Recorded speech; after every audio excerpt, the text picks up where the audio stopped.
Oh yeah. See, I've always been a fighter. No, it's Maghrib. It's what? Maghrib. Oh, sorry. Maghrib. So now we shut up. 5 minutes.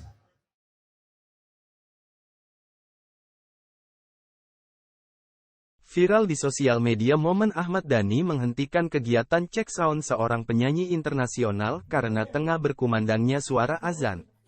Bukan tanpa sebab, Ahmad Dhani melakukan hal tersebut diduga untuk menghormati suara azan yang tengah berkumandang.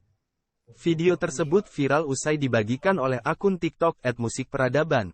Berdasarkan penelusuran Serambi News, video tersebut ternyata merupakan video yang sudah diunggah sepekan lalu. Adapun kegiatan cek sound tersebut diketahui untuk persiapan konser Dewa 19 Feat All Star di Stadion GBK. Konser tersebut digelar di Jakarta pada tanggal 12 Agustus tahun 2023 lalu, dalam rangka memperingati momen 30 tahun perjalanan musik grup band Dewa 19. Diketahui pula penyanyi internasional yang diminta berhenti sejenak saat sedang cek sound oleh Ahmad Dhani itu yakni Dino Jelusik yang merupakan vokalis grup band Whitesnake. Tak hanya Dino, Ahmad Dhani juga tampak meminta pemain musik yang lain untuk berhenti sekira 5 menit hingga azan selesai. Video yang memperlihatkan aksi Ahmad Dhani menghentikan kegiatan cek sound penyanyi internasional ketika azan berkumandang itu pun sontak menuai pujian dari netizen. Oh yeah.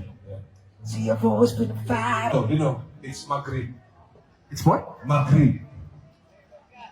Oh, sorry. Maghrib. So now we shut up. 5 minutes.